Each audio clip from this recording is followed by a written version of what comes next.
is the Nox factor. Nox is playing for Yeah. the Legion team. He was playing for Ogre during the playoffs. That's true. Yeah. Okay. That's right. So they know for sure that that's one of his key heroes. And then Ravener now over there is known for playing a Yeah. pretty solid Ravener, I've heard. Was he blind banned? Yeah, he was. Yeah. Yeah, they took him out initially, so. The picks. Yeah, he plays Nabo, or he plays Ravenor to perfection, like all the time. The guy knows what he's doing on it, yeah. Puppet Master, Swiftblade, Kinesis are the pickups here so far for the Legion side. Moira, Warbeast, and Pebbles. Was that a first pick Moira, or they swapped around? Yes. No, that was a first pick Moira, yeah. First pick Puppet Master and first pick Moira. Letting Warbeast slide to the fourth pick, I don't know. Yeah. I just think that this hero is, god tier. I don't think you should give it to anyone at any time, but we'll see how they deal with it. Yeah. I mean, I guess you can be offensive as long as you don't give him any kills with the battle cry and you try to run a little bit of an offensive playstyle where you try to take map control early on. I mean, it could work out, but it's still he's a very strong counter pusher at the same time, so it's really tough. Yeah. Engineer on top of that, not sure where they're planning to run him. Nothing really stands out to me. Kinesis Engineer lane, I guess that could work, but yeah, I think it's an offensive draft here from the Legion team. That's how it's looking here, and is okay. Yeah, no, they did ban NeP. I was gonna say, is NeP still on the board, but and actually, TP's Priceless is the one to ban NeP. I guess both these teams do have a This is a new team, sure, but TP's Priceless has history running NeP himself, but they're gonna pick up Andromeda as their second support instead. I like it. I like it a lot, actually. I think that the three first heroes that they were picking, the Kinesis, Swiftblade, and Puppet Monster, I felt like they all were kind of like key heroes in a way, and I was worried that they were going to pick up a jungler or something and just overwhelm themselves. But picking up two supports is definitely the right choice. I feel like Swiftblade, Puppet Monster, and Kinesis are good enough to create all the space that they need. Yeah. And also carry them into the late game. So not sure if they're going to run this 2-1 with Kinesis Suicide or if they're looking to man up. I would definitely like to see a man up now when they got the Mora, which is relatively weak support. And on top of that, they have the Pebbles, which is in need of a babysitter. He cannot 1v1. He is going to lose that matchup. So I think Ogre kind of draw themselves into a corner a little bit. Kind of pin themselves, yeah. They got plenty of time here. 40 seconds still remaining on the extra time before have to decide. But yeah, where do they go? I mean, can they afford to run a Warbeast jungle at this point, or do they have to actually make that a laning Warbeast? Do you think? I think they have to make it a laning Warbeast. I don't see it being run in the forest right now. If they do, I feel like the tri-lane or the potential, the potential tri-lane from the Legion side is just going to tear them apart. Ooh. Wait, and they pick up a forest hero anyway. Yeah, we've been saying this word a lot today. I feel like, but greed. Oh my god. Okay, look at the Hellborn lineup right now. It's all about the Pebbles. If he doesn't get Portal Key, what are they going to be able to do? They got no setup stuns. The only lockdown that they have is the Tempest ultimate, or they got the Mora ultimate as well. I mean, are they gonna try to make some kind of Mora ultimate into a Tempest ultimate on top? I don't know. It feels very odd, but it's gonna be interesting to see how they plan to lane this these Pebbles. Yeah, and they picked up that Tempest into a pretty hard Tempest counter too in the Andromeda. I mean, oh damn, that's a good question. I didn't even pay attention. Yes, Andromeda and the Swiftblade can both counter. Yeah. Yeah, it's kind of greedy pick here from Shrek, so we'll see how they make it work. Imba Pingu, he's going to be the one playing the Warbeast here in the end, so going to vote to pause here, perhaps some sort of strat pause initially to figure out what they want to do here with the lanes. But yeah, I mean, you got to figure it's undercover Haunt Agents. They're gonna be playing aggressive, right? I mean. I would assume so. They got an option, at least. It would be stupid not to take this opportunity, I feel. It could be a Pebbles in the safe lane, babysitted by the Mora, and then they have the Warbeast Suicide, Midas mid. Most likely it's going to be that way. But if the Legion team were to man up, they just put Midas, for example, or Warbeast on the safe lane instead and try to dodge it. But at the same time, I mean, they got good heroes for setting up kills at all lanes. So Engineer and Andromeda can easily roam around the map and just make every single lane insecure. Yeah. So I feel like Legion team got a huge advantage when it comes to the draft, at least. This is going to be all about the Hellborn team trying to survive until they get at least Astro on Tempest. That's going to be a crucial one. They're going to need something to withstand all the magic damage from the Legion team early on, and they need the Pebbles portal key. Before that, they're not going to be able to do anything. Yeah. Yeah, a lot of times going to need to pass by gradually here for Shrek before expect to see impact from them. So yeah, it's pretty obvious what the game plan is here. And again, usually when you have a pause, especially like this at the beginning where nothing's said, it just feels like it's definitely a strategy pause coming out here. More so on the side of Shrek, really want to figure out so what can we actually do here to try to maximize our potential. I mean, really, it's going to be just come down to how Undercover Haunt Agents plays. I think as far as Shrek goes, I mean, can they really do anything here other than the expected? It's I don't really think they can, right? I mean, no, I would say Mora ward up both the runes and then just have the pebbles in the mid and try to soak as much as possible, or try to get as much gold as possible. Have the Mora safe lane, or beast the suicide. I don't think there's anything else they can do. I mean, they can't have the pebbles in the safe lane. They're going to get destroyed if the leading team is having an offensive tri-lane. Yeah. All right, so not even responding, man. These guys are focused. Yeah, it's always like that when you start up a game. Like you need to try to read the opponent's minds more or less. Like try to predict what lanes they are going for. Yeah. And then you'd be like, okay, they might do this, but hey, they are probably thinking that we do this, and then we do this, but then we do this. Like it's it's a mess. Next level. It's better to just it's better to just be straight on it. Do your own thing more or less. Yeah. At least for the early levels.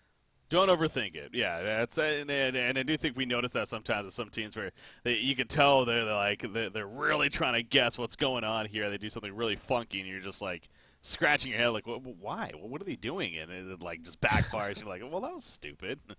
So yeah, it's don't overthink it is kind of the moral of the story there. But yeah, again, it's pretty crazy too. Like I said, knowing that only one of these two teams is going to be advancing on to the Deadeye Bounty League. That's insane. You look at both of these teams, and definitely a lot of potential from to be a top 8 team right now on the competitive Haunt scene. But that's just how the bracket's shaped up.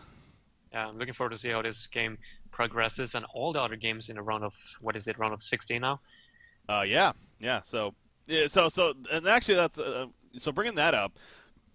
Excuse me there. So if you lose here again, you're done. It doesn't matter. You don't have a chance anymore. Now if you win here, of course, you go to the round of 8, but then that actually gives you 2 chances. Because if you win tomorrow, then in the round of 8, then obviously you're in because you'll be top 4 and that's again the top 6. So, but if you lose, you then get to play another match to then win that possibly and then advance on. So, making it to tomorrow is the important thing right now, obviously, at this point. So, see, Chael Lee, a.k.a. TP is Priceless, making mention that, when you are doing a streamed match, it technically only supposed to have 5 minutes of pause time, and I think we're getting close to that. So they're going to go ahead and throw out the unpause, and here we go. So now that the strategy has been talked over here by both teams, we'll see how they play it out. Now look at this by Undercover Haunt Agents, so all going down the middle lane right away.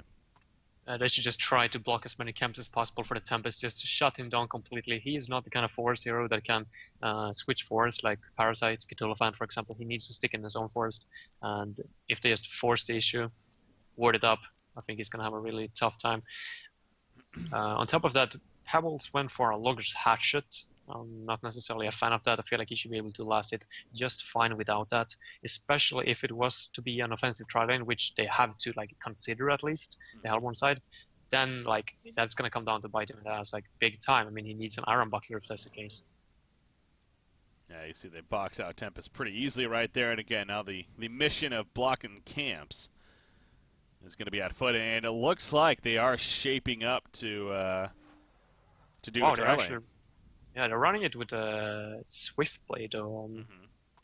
Guess that's all right, but yeah, I mean, you figure who's probably the better solo in this case, and they're more comfortable with the Puppet Master, I'd guess, against a Midas. Yeah, but Warbeast versus Kinesis at the bot lane, I feel like I mean, it's going to be a lot of tower or like last hitting under the tower range or a lot of kiting around. I don't think the Kinesis is the best necessarily to go up versus the Warbeast. I think Swiftblade would have been just fine as well, and maybe have Kinesis mid and Puppet Master in the Trident instead. I think that would have been superior. But let's just see. Maybe it's because one player is more comfortable playing, like communication. This team was formed yesterday, so perhaps two players have, played together and they know what they're doing. They want to lane together, for example. Yeah, that's true. You made mention of that. Again, a couple of these teams literally just forming, like yesterday, trying to see what they can make happen here in these off-season qualifiers now. And again, even if you don't advance on here, you still can participate in the DreamHack qualifier events, and there's going to be 5 of those in total throughout the next couple of months here. In fact, you guys tuning in, if you want to throw a team together, at the very least have some fun, and you never know what can happen, and definitely look forward to those sign-ups as going to be a qualifying event. I want to say every single weekend pretty much going to be coming up here soon, so where the winner of that qualifier actually gets a trip to DreamHack, so definitely a pretty big prize there. But yeah, at the top lane, Andromeda and Engineer, they're sitting patiently by waiting for that prime opportunity.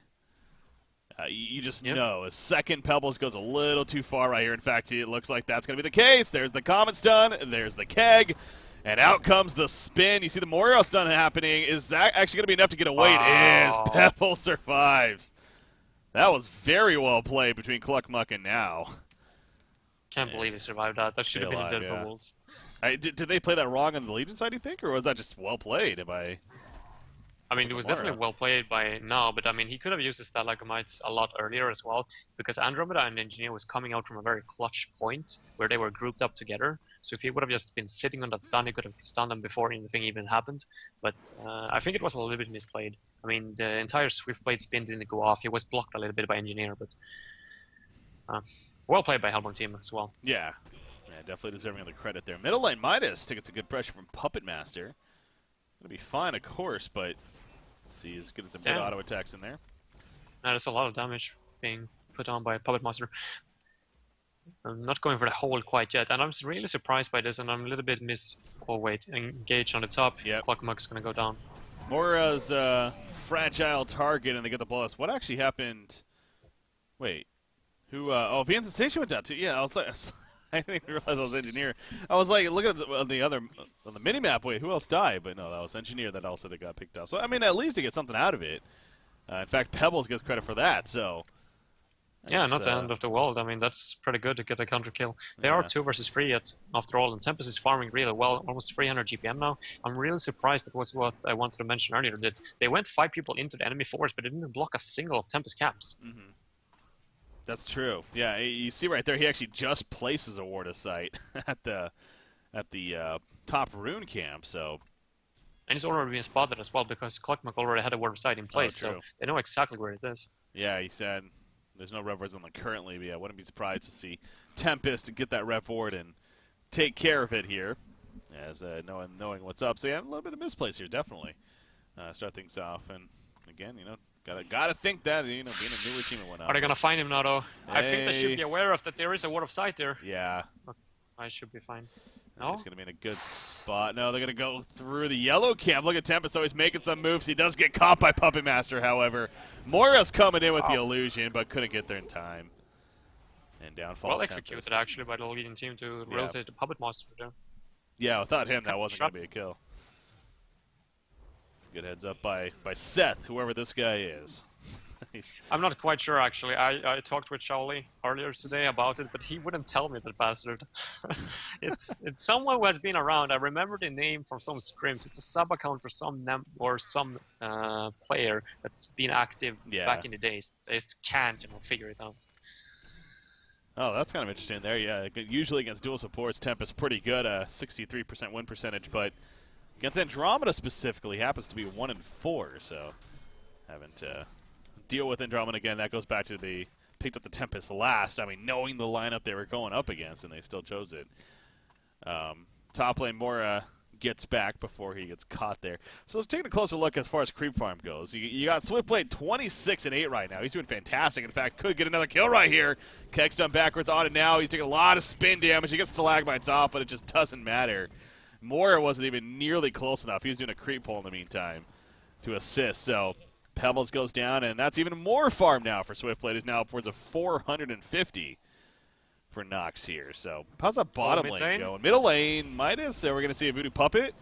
Here's the Puppet show, but no. I don't think so. He got an invis on Midas, but he wants it. One more attack. Enough. No, just out of range.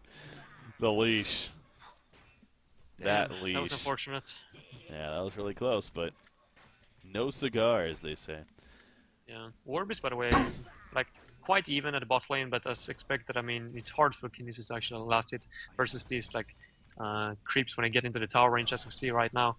So Warbies is actually doing quite a good job down here.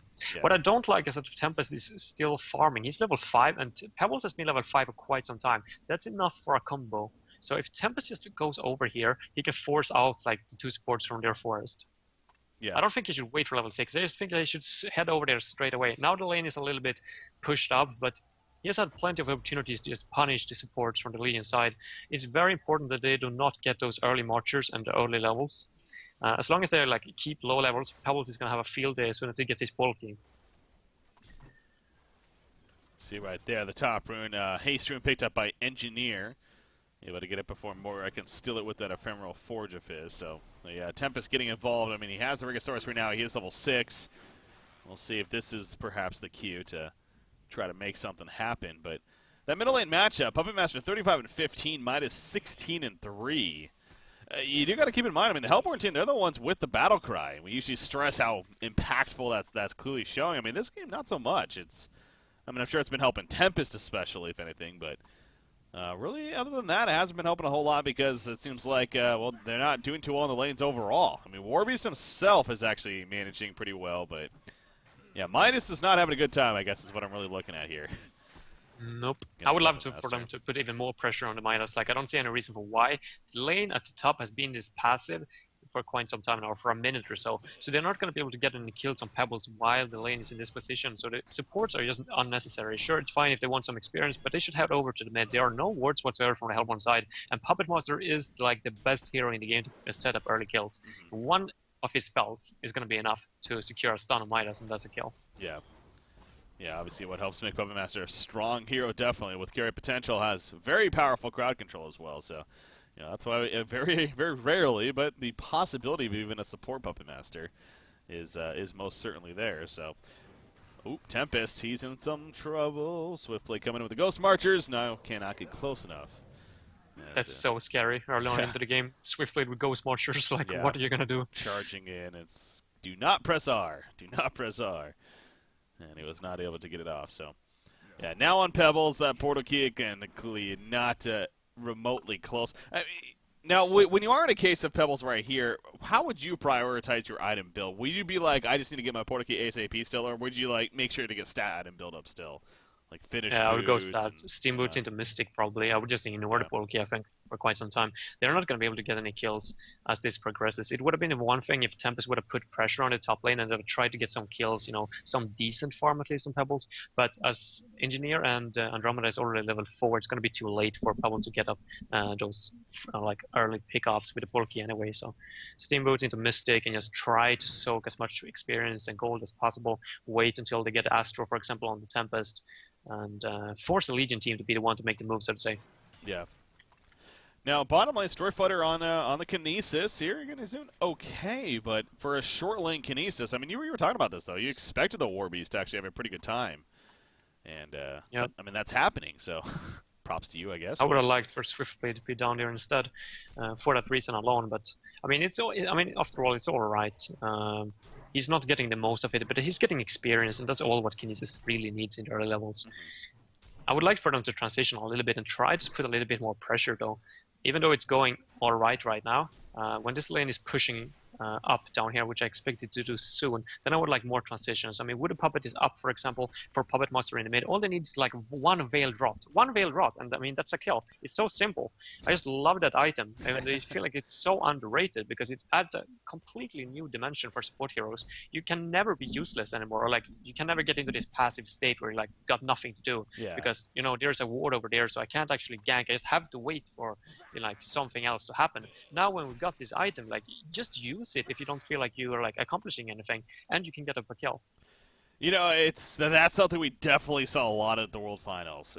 Between the Thai teams, between BMG especially, we knew that going in. I mean, they were going to use it plenty. We saw a lot of veiled rod. So, yeah, especially after a huge, I mean, the biggest event after that, showing how powerful it can be. And you'd figure that teams would pick up on that. But, again, today so far, I know we haven't really casted a whole lot, but it really feels like veiled rod has not been seen at all. Only a couple of times throughout now, like the 3 or 4 games we've done. Middle lane in the meantime, Puppet Master is being collapsed on and no chance to get away between Midas and Moira with the illusion. You saw Andromeda coming in, but not even nearly in time, so good movement there. And again, showing the power of Moira, definitely, and her potential.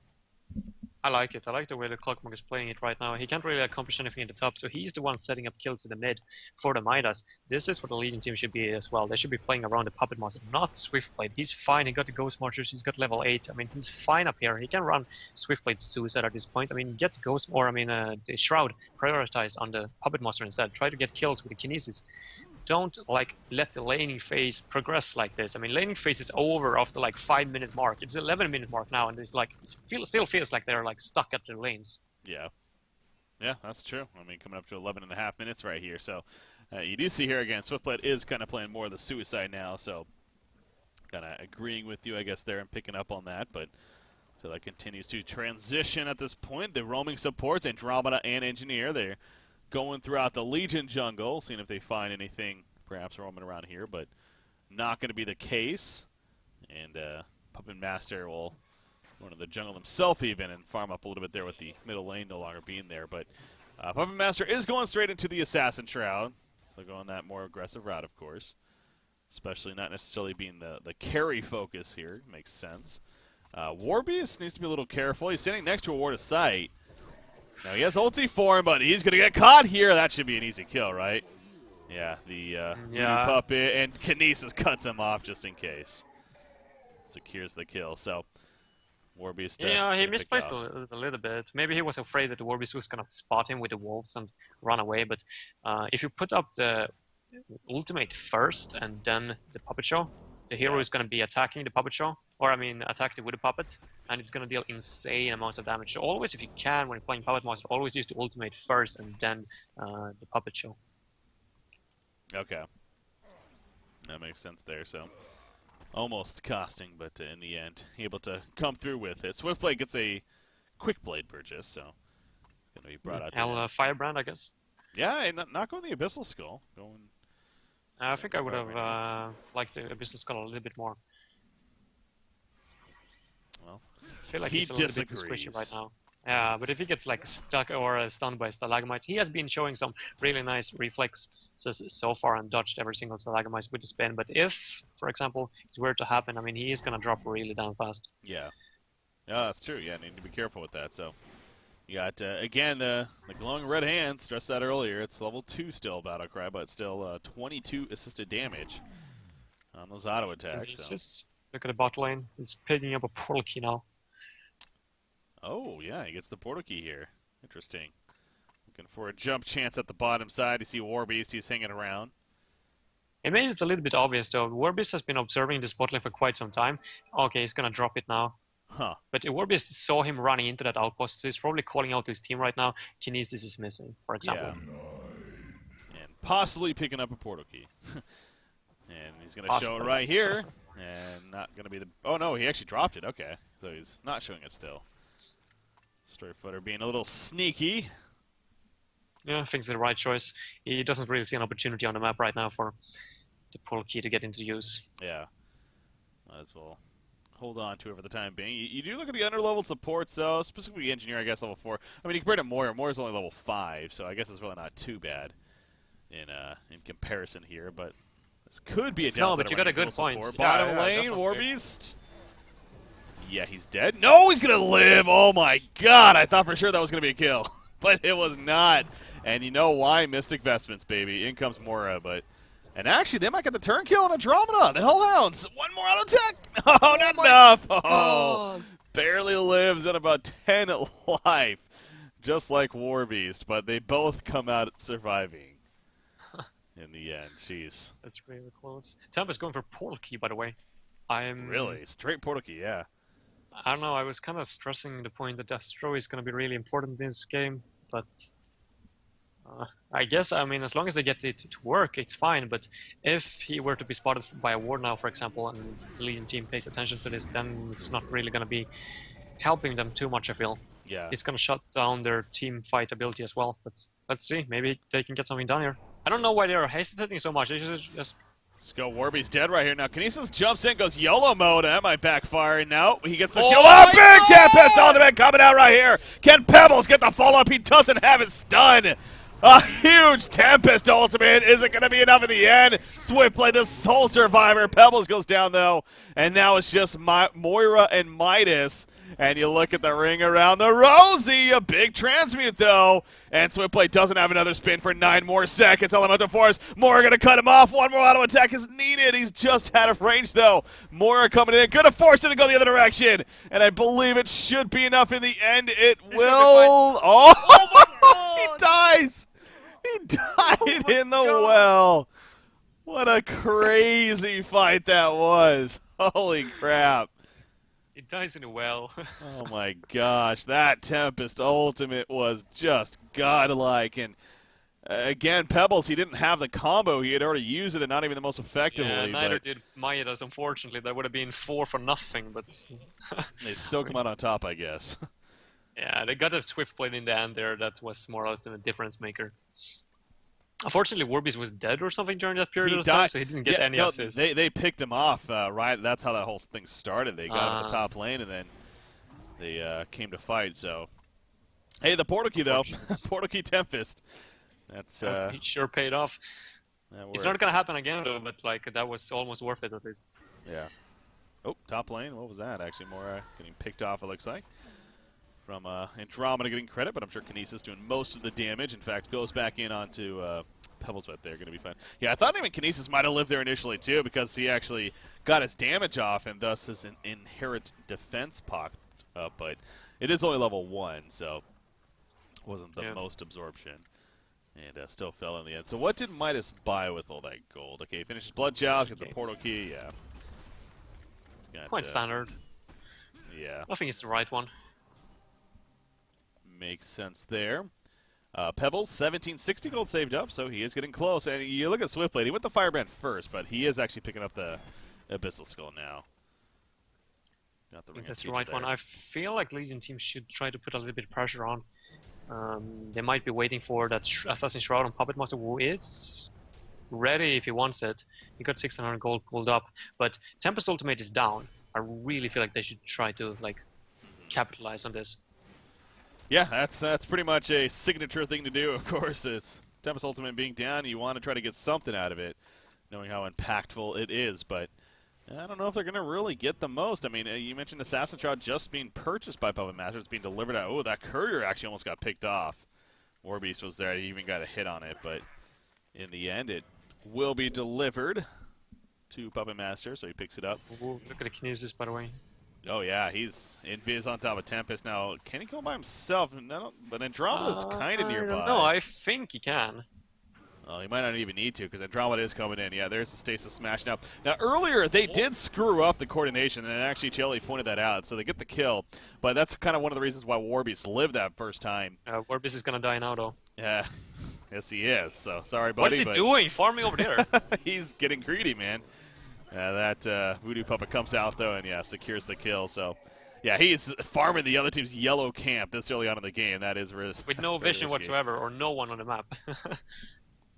And but yeah, he gets picked off, and you can tell undercover Han agents, they're getting some good momentum here. 3,400 gold lead, 3,500 experience lead at this time. And Swiftblade again leading the way with that at 458 gold per minute plus.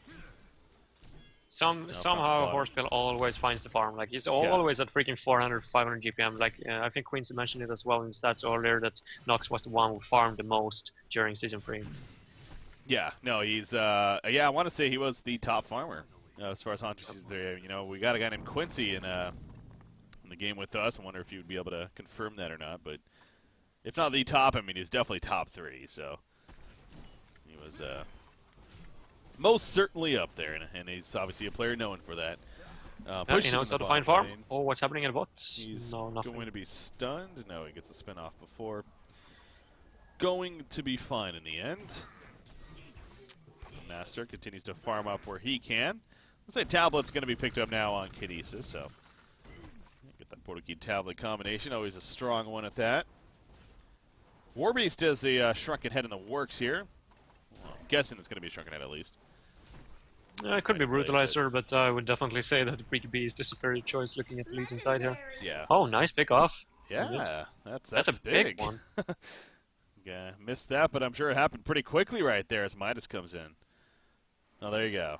Yeah, minimum 15 games, but Nox, spell 509 kill from him. I mean, just that's an average. Kinesis gets caught here. Mana Burn comes out, but Andromeda swapping into stun. And Mora's picked off. Well played right there. In the meantime, though, Engineer, he gets caught out. He uses ultimate on top of things. He's not going to have that for. And actually, Kinesis still in trouble. Might just cut him off. Tempa's going to cut him off as well. Nowhere to go. He's like, screw this. I got to go for a burst. And it's not going to happen. Double tap for now on Pebbles. That portal key's doing work. And now Andromeda hanging around. And he too goes down. So that's a mixture of well played, but also what were they thinking? That's a good way to describe it, actually. Spot on. A huge momentum for the Hellborn side. I mean, I can't stress how much that actually means for them. Yeah. I feel like they were on their backbone, more or less, and now, like, those kind of kills, like 4 of them. I mean, started off with Puppet Master, then for some reason Kinesis blinks into enemy forest offensively, doesn't really have the backup, and just one after one they fall. Yeah. So if played in the meantime, I mean, he's pushing to the top lane. So again, that's the good news for Undercover Han Agents here. Nox once again still doing what he does best and farming it up, and he's got that full Frostburn now finished, and possibly gonna just keep things going because why not? At this point, you see the bottom side of the map here. It's where the action's at currently, as far as both teams having players in the area, but it doesn't look like they're gonna find one another, at least just yet. The dual supports here, again, they're level 8 now, again, tied with Moira at level 8 as well. So that kind of goes back to what we were talking about earlier. It's like usually the dual supports, at least one of them, if not both, would be under-leveled, but they're really not doing too bad in the end, as far as keeping up at least.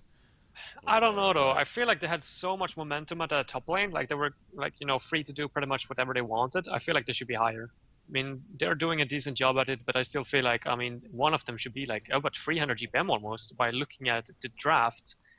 I just feel like they didn't capitalize well enough. I feel like they should have been all over Midas in the mid all the time.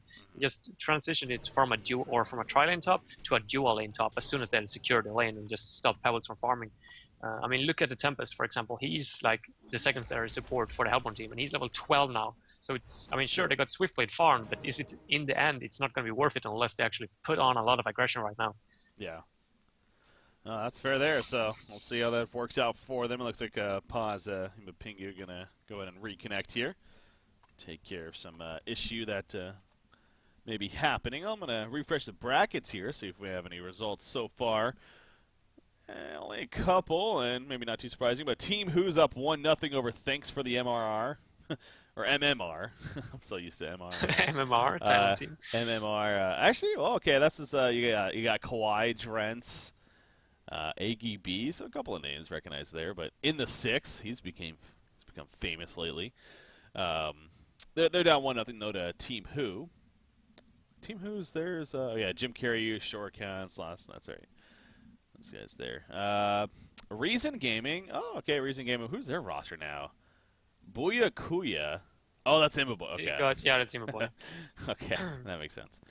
Let's see. TPS Priceless was playing here right now. Andromeda was replaced by Tankafet, and then Embrace was replaced by Own Me, which is Math. Math. Okay, that guy. That's Own Me. Okay. Gotcha. That makes sense. They're up 1-0 over DreamHack Summer. That's the team name. Is DreamHack Summer. Oh, okay. Plictissit, Big Arlong. A couple of names there. Recognize, but they're down 1-0 here. And then DSBN is up 1-0 over Coolio. DSBN, that's Panny's new team we're talking about. Panny, Pewee, Pinky Curdy, Teltuk, and Gwyfix. So Lots of new teams indeed. Yeah. Lots of them promising as well. That's a good matchup, too, like Coolio versus DSBN. Coolio's obviously a really solid team, too. Archie Tiger, Adro, Catlamine.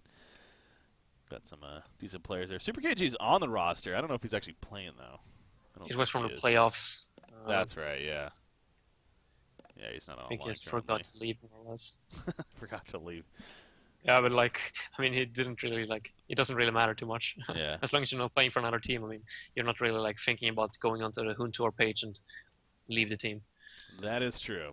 All right, so again, those are some updates for you guys. You can check them out at HonTour.com yourself. Nullstone Gaming is in the event as well. No, definitely a fan favorite team there, and looks like they got pretty similar roster at least from before. So yeah, I think there was. It looks like Drentz is no longer with them.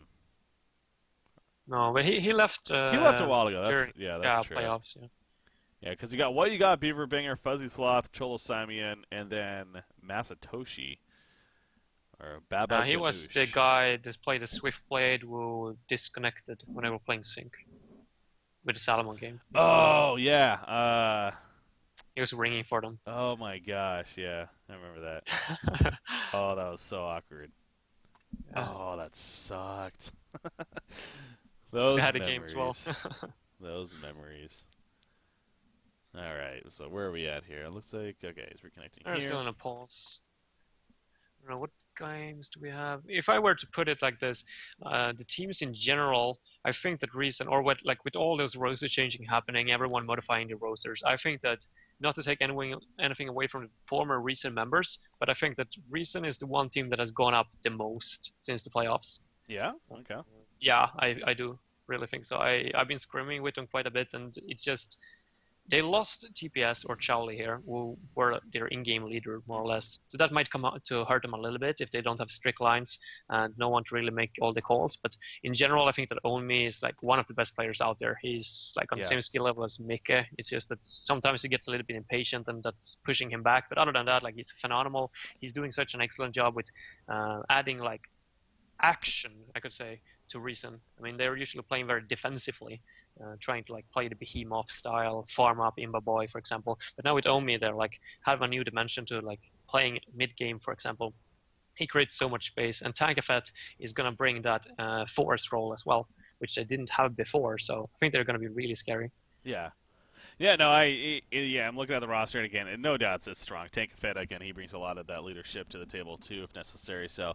And a little bit of that DreamHack experience on top of that when it comes down to it. So no doubt this is a team that's sure looking to play in the Deadeye Bounty League, but I think as far as a lot of teams go, they're really looking for DreamHack. And that is definitely a team I expect to see there. And again, those 5 qualifiers. So I agree.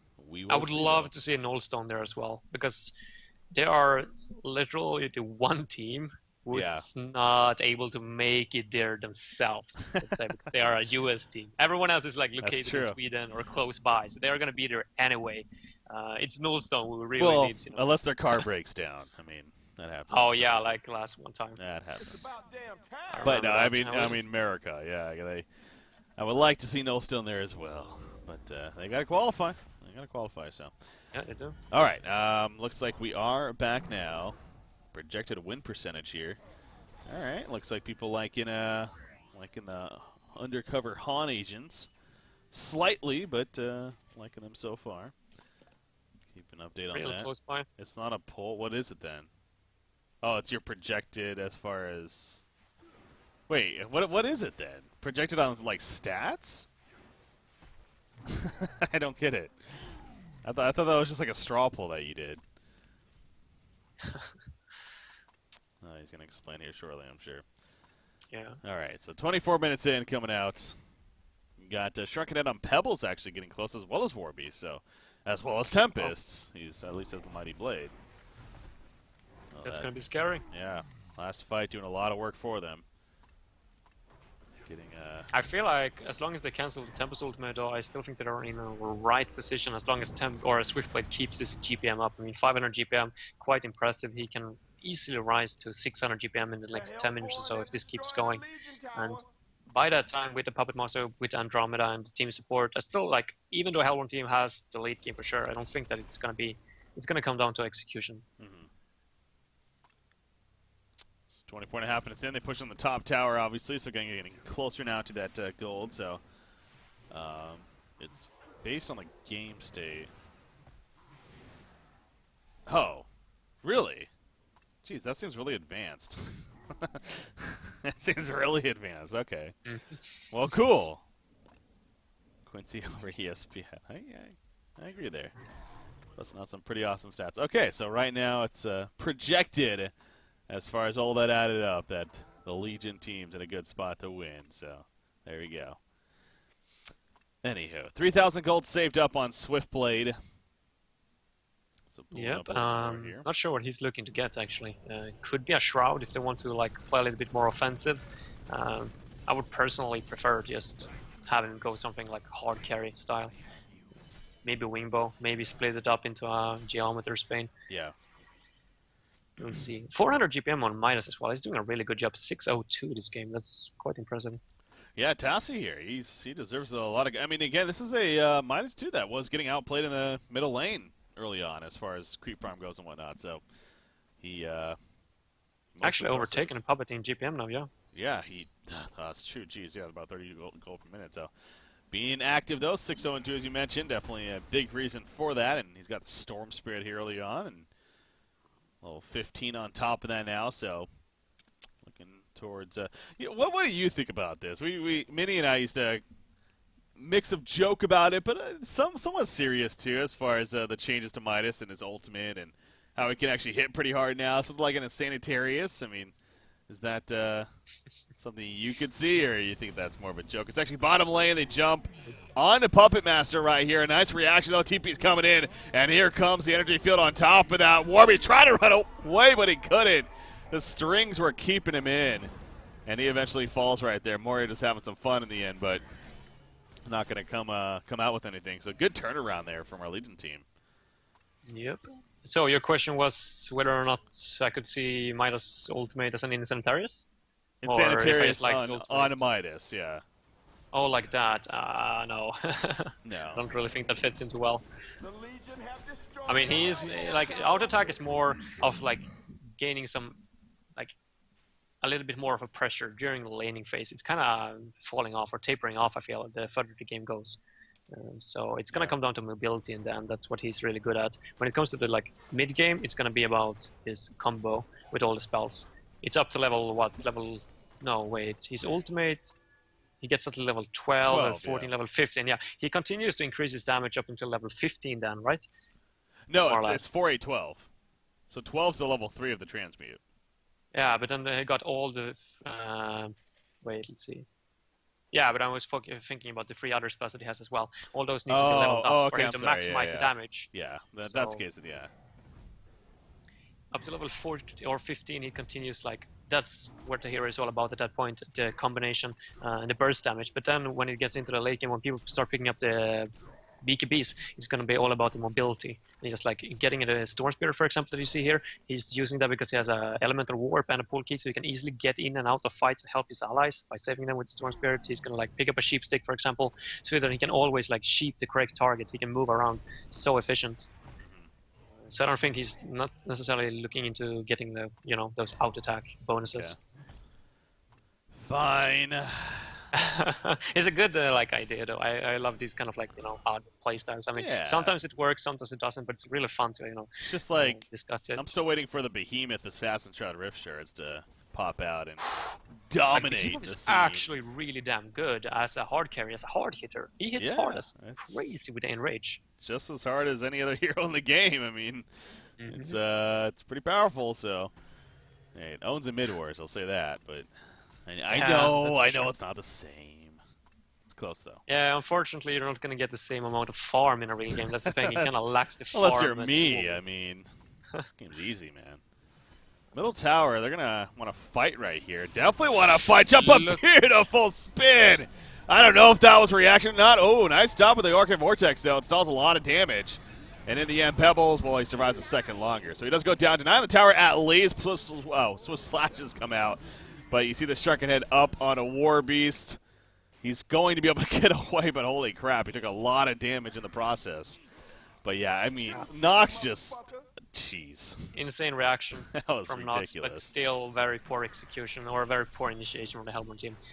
First of all, I mean, you have to use the shock first, more or less, if you jump a Swift Blade, because even those Staglamites, even if you put it on top of Swift Blade, it more or less takes like a split second for it to actually land, because it's, you know, something that you throw away. So he's gonna have the time, as long as he's as fast as Nox really is, he's gonna have the time for the Blade Frenzy. And on top of that, they have an Andromeda who's sitting behind him, so even if they were to combo him, Andromeda can swap him out, and then he's ready to go once again, and they have already failed like the Pebbles combination. So a little bit more patient, I would like to see from the Helmut team. Just bait the BKB Tempest Elemental Void instead. I don't think that they had that finished in the last fight. I think he just got it, but still, they should have waited for that before they took a fight like that. Yeah, I think he just picked it up as well. So, but you know, they have it now, and you know, taking advantage of it. But it's just unfortunate that a little more damage was done in the process. But again, at least he has it. That goes back to, though, you know, stress that out. They picked up this Tempest as the 5th and final pick, and usually that's a case of like, well, not only they want a jungler, but well, they realize that the other team doesn't have that great of a Tempest stopper. Well, I mean, Andromeda is one of the classic Tempest stoppers in the game, so knowing that they're going up against that, you mentioned Swiftblade also has potential to still deal with it. So that could actually be something that they look to do, though. I mean, jump in with the Pebbles Porky on, for example, a Swiftblade like we just saw there, bait Andromeda swap, so he swaps out the Swiftblade, and then they don't have any counters anymore for the Tempest to play BKB. Well, if you're Andromeda, I think it's just your game is stop Tempest. You cannot use swap otherwise. I mean, it just. But now I'm just thinking about just now because they don't know the Tempest has the BKB. So I think, well, like, that's true. You know, situational. Yeah, if they don't know that, then absolutely, yeah. No, he's gonna. Could have been a good thing. Roam around here. Oh, there's a maybe go for a Tempest or a Kongor kill. I mean, they got a War Beast. I mean, with the Abyssal Skull, you got the Wolves. You can pretty much solo the Kongor. You got a Tempest sitting behind with an Elemental Void ready to go. I feel like they should like be a little bit more greedy if they are really looking to take the late game. Like, sure, they are farming their side of the map, but I mean, sometimes you have to be like, you know, passive aggressive at the same time. Put some pressure on your opponents. Try to get some fights going. You can't just sit back all the time because then Legion is going to get really comfortable and, you know, going to be smoke gank, get a pick off or something. Yeah. You need to see the possibilities if you want to like improve as a player in the long run. Absolutely.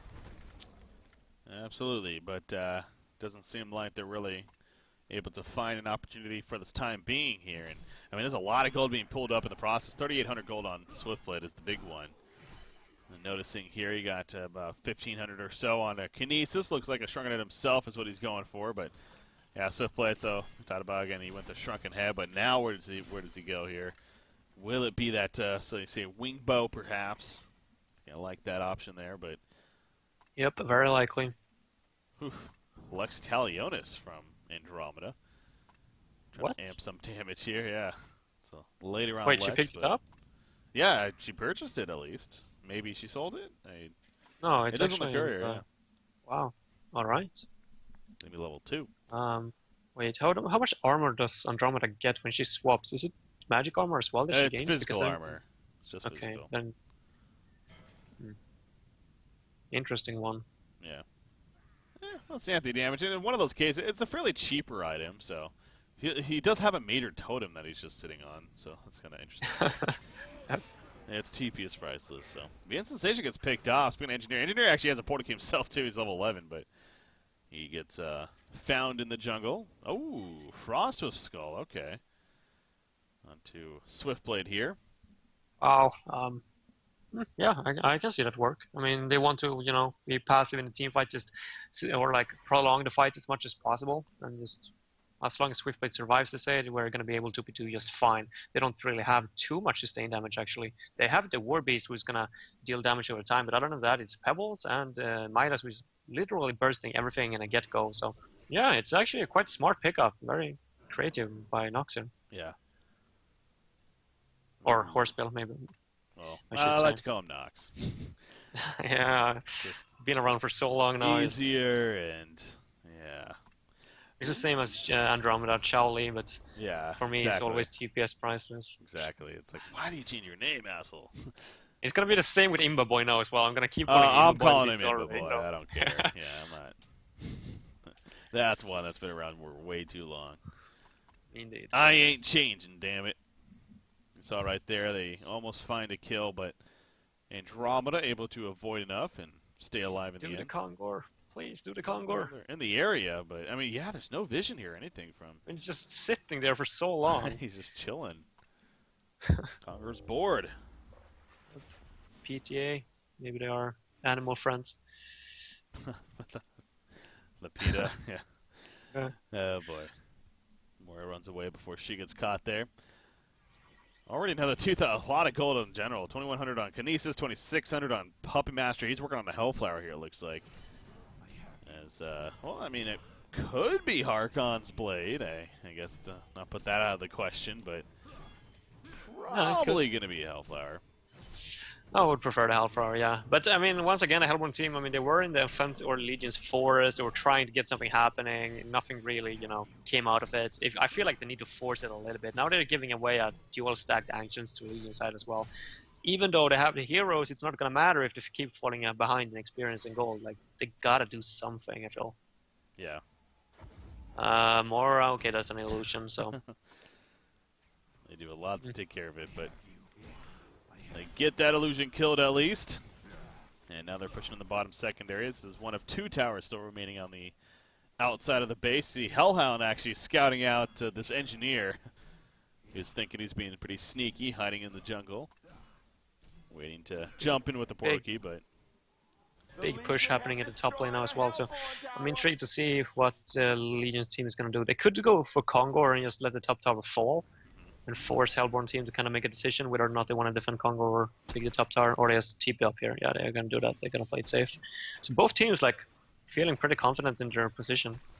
Yeah.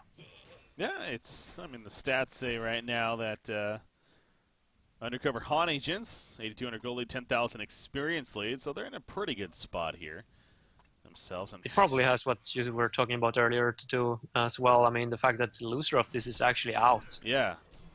Yeah, again, it's fairly big deal. They don't want to take any risks, you know.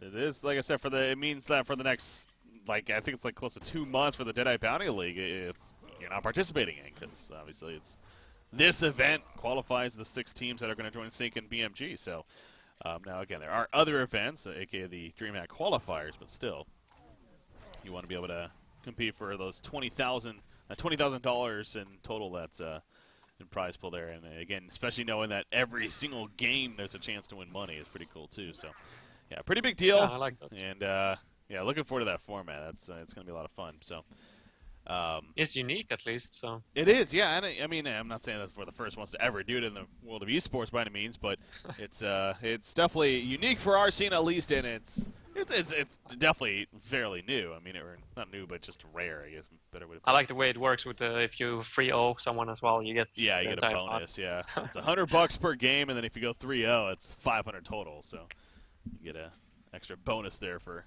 sweeping a series. So the underdog can try to cheese 3 games in a row. Hopefully, he succeeds once. Right. Oh, nice catch right there, and well, there's a classic example of Veiled Rot doing work. I mean, they were able to get by the Sword side right here easily, of course, with the Veiled Rod, and Andromeda had no clue, so that was a good job by them. Veiled Rod is actually working, so well, like it's when you're coming from downhill and you're running uphill, it doesn't work unless you see your opponent. It doesn't deactivate. So if you take down the base tower, for example, you can literally be 5 people just running into enemy bases up that hill, and suddenly 5 people in the enemy base. Complete team fight from nowhere. Yeah, I saw that happening like in a scrim earlier today, and I was just like, wow, okay, 5 people suddenly just like coming from nowhere right into your base. It's You're out of nowhere. It's again a strong item. So, and again, that's an example right there of why it's as we just saw in this game. So we're not seeing a whole lot of it today, but if anything, maybe that'll trigger Shrek to be like, wait a second, this is a really good item. Let's start purchasing more of it. But I feel like it's weird that we're not seeing it too much, especially after Thailand. I mean, I know for a fact that some teams like Reason, I've talked with Nullstone as well yesterday, and I mean they have definitely picked up on these a little bit of a new meta, like new strats that the Thai teams were showing us, like for example with Wild Rot and like greedy, like Samre, for example, solo safe lane versus a suicide, get level 6 and then assist your tri lane. That was one just stood out to me. But I don't know, I really think, or I felt like there was like a meter change. Oh wait, there's action. That's a big kill on a Pebbles right there. Is it going to be a second one? It is. Seth, whoever this guy is, picked up his ultimate though. It's going to be coming out. Andromeda's in the sheep stick. He swaps finally, but by the time he does, the damage already done. And now Andromeda's going to fall. He needs to swip plate here with the Shrunken Head though. Kinesis also here. They take out Midas right off the bat, but Warbeast, he's in trouble now. So slashes and bounce to the creeps though. Warbeast preventing plenty of damage. Is it going to be enough to in the end? Probably not. He's forced to stand there, and he goes down. So great execution by Shrek, but just not enough firepower in the end. As soon as Swiftblade got there, and especially Kinesis, they're able to return. But yeah, they did a hell of a job locking down with the Tempest Ultimate as well as sheep sticking on Andromeda. Yeah, that was well played. But nice communication from the Hellborn team. However, I fear that this Swiftblade is beginning to be a little bit too fast. Yeah, you think? He's a big boy GPM. here. He's ultimate avatar Swiftblade, and that's showing how badass he looks here. So, what is going on? There we go. Cameras. Oh yeah, my point earlier as well with the meta and all that kind of stuff. I feel like tomorrow, if we're casting one of those like a little bit more like top tier teams, I really think that the meta is like about to switch a little bit. Well, yeah. And again, it's going to kind of ideally be forced too, to be fair, because with the, as I hinted at earlier, there's a lot of stuff coming as far as changes. That's true. So, but yeah, here in the immediate future, yeah, no, I wouldn't be surprised. Again, after a big event like that, that kind of gets people thinking of like, all right, well, here's so like Behemoth, for example. We saw a ton of Behemoth in the World Finals. You know, we'll see if he starts popping up here, and the idea of Veiled Rock actually being a really powerful item is something too that we're stressing. So it's probably because it's like, you know, the qualifier people want to play it safe. I mean, this is what they know, but yeah. I think at least from looking at scrims and stuff that it's starting to rotate a little bit. Yeah. That's nice because I prefer to have like, you know, active setups all the time, like always try to play, even if you don't play necessarily super aggressive push towers and stuff, you still like always try to make your opponents insecure, always like make a threat so that the game keeps moving on and on and on all the time, especially with that Wild Rot. We just like, you never know really where your opponent is. Yeah, absolutely. Trying to see here if I can find any information on other games. Looks like the bracket's unfortunately a little bugged out here as far as a lot of forfeits being shown. Obviously that's not the case, but it happens sometimes, so don't really have too many score updates, unfortunately. Take a quick look at monitor games. Yeah, I was trying to do that too, but like with Reason versus DreamHack Summer looking to actually quite even in game 2. Yeah, that's a pretty close game there. Yeah, about 13.5 minutes in. So still early on. They're going to sand rate there. Seems like a lot of games are just finished. Game number 1 as well. Yeah. Team or game number 2 coming up. Looks like Panny and his crew. DSBN. Wow, they are taking it to Coolio. They're already up 1-0, and they're dominating game 2, it looks like. So DSBN. Yeah, that's gonna be 2-0. Yeah. Pee-wee. God, it's good to see him back, man. Yep, it is. It's definitely one of those, you know, individually skilled players that you had to look out for. Yeah, a lot of fun to watch as well. So, yeah, the Monkey King factor. Yeah, that's the signature hero of his, most certainly. That record-setting GPM game at the time, at least. I just found out recently that you can actually jump over cliffs with a dash. Monkey King's first ability. What? Yeah, you can dash over cliffs and stuff. Yeah, he does. If you time it correctly. Okay, like, so it's not intended, but I don't think it's intended, but it works like 50% of the time if you just time it correctly. So you can just jump up and down from like cliffs and stuff. It's really funny. Yeah, obviously you can heavily ball like, with the Wanjin Slam, but yeah, no, I wouldn't expect the dash. You can be uphill, then you can dash downhill, then you can do the heavy vault upside or up again, for example. Znui teaching exploits. No big deal. With those small little tricks, it's really fun to say. Like, for example, I mean, you can rampage charge someone and then use Veiled Rot. And you invis charge someone. Like, that's just hilarious. Yeah, that's fun. Well, Kogor just falls in about 10 seconds, and Token Alive picked up by Swiftplay, so they're kind of pushing the top one in the meantime, but as you see, you know, they're not really a whole lot of damage done. They get a little bit to the tower, but You gotta continue to just really look out at Swiftly, man. Well, he has 7,000 gold. So what is he buying? Okay, it's gonna be a wingbow here.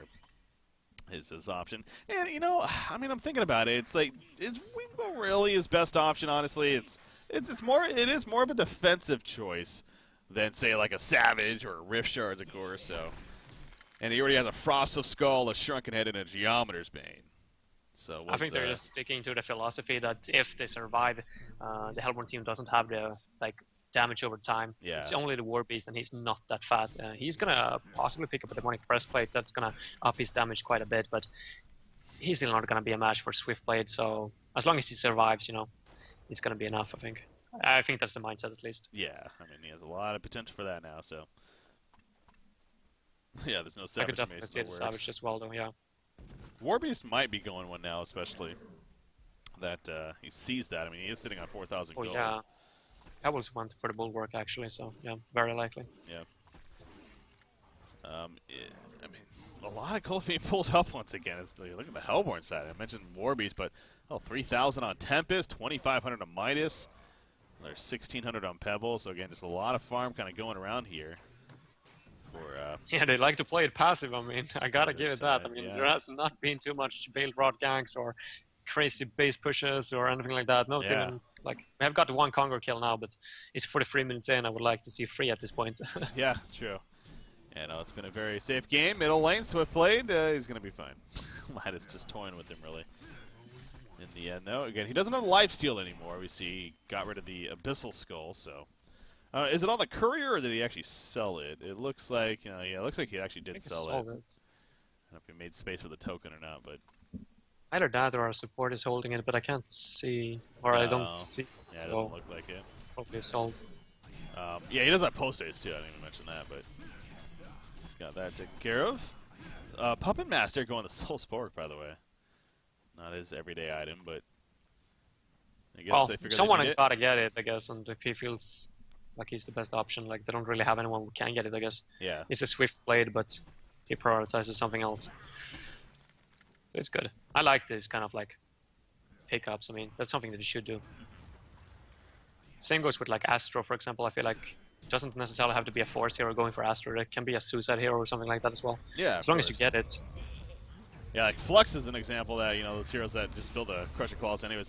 We do have a jump right here. Midas burst coming out. He's able to leap away, though. Pebbles jumps in. The Melee Rex does go down. Swiftblade with that spin. Again, he has a token of life, so he's not too afraid right here. He pops the Shrunken Head already, and Pebble is going to end up going down in the process. Midas in the background, transmit on Engineer, but can't do a whole lot. It's a double tap for Nox as he dives all the way to the freaking well. The evasion's doing work. And what can you say? I mean, Nox is playing this flawlessly. He is, yeah. I don't think he has done a single mistake the entire game. He's going to die right here just because why not? Comes back up. Full life and full mana. Look at that trick. Here's the jump on Puppet Master. That sheep stick, but Andromeda. Pretty quick swap right there. Now this opens up Tempest! That's what we're saying. Is this in a follow-up, though? Puppet Master, he even lives. So it doesn't look like it. Although Swiftblade, he's now caught out. And he's going to be stunned down to death. So, all right, a little bit of cleanup there. They use several buybacks and whatnot. But at least they are still going to hang in there, of course. I'm surprised that they let the Botrax go. Like, they didn't put up a fight. I mean, they put it into the base after the Millirex was already down. Yeah. I mean, if they had buybacks as well, I mean, they should really force that fight way earlier. Yeah, I mean, we see it's Andromeda finally using the swap, just saying, you know what, I might as well just save my teammate here, and obviously that opened up the door for Tempest, but he bought back, to be fair, so it might have been a little bit tricky in the heat of the moment for Andromeda to actually realize, you know, that Tempest was out again, but yeah. Yeah, absolutely. It's well played on their part, but in the end, again, a lot of damage still done, and you see the Savage Mace is delivered to Warbeast, though, so he still can... he went for Savage, nice. Quite the threat, yeah. I mean, you see a Wingbow on that Swiftblade especially, I think it's a pretty safe bet there, honestly. Yeah.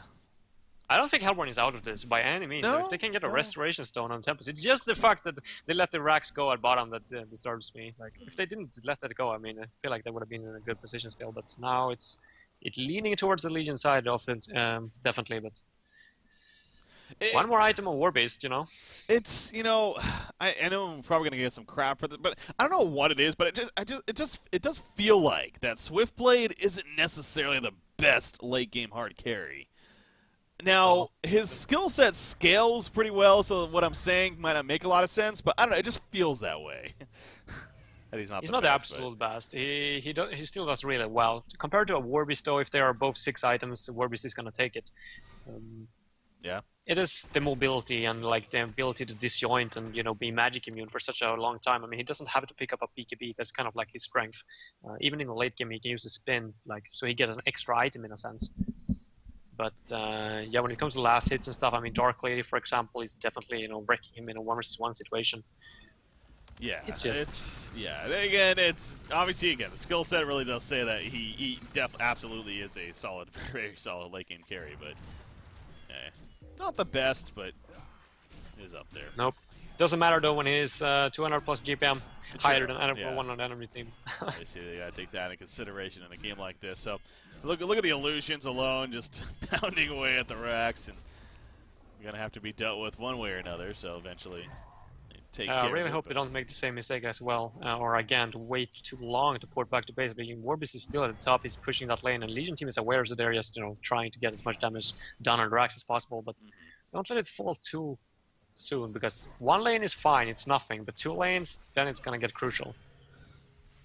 It's 3,400 gold saved up on Tempest, so he's getting close to Restoration still, but it's not going to be nearly in time. In fact, Pavel's going to be gone right there. Arcane Vortex comes out, Tempest Ultimate is going to be used. It's going to eventually be stopped by the swap. Took a little bit of time, and now Swiftblade's actually dropping pretty quickly. Warbeast does a good damage to him. Maybe not. Swift Slash is now bouncing left and right. Warbeast's going to be picked off in the end, and Midas will barely survive. Warbeast does bite back, but once again, the damage is done as the melee racks does fall right there. Nobody died on the Legion's side. Wow, I'm surprised.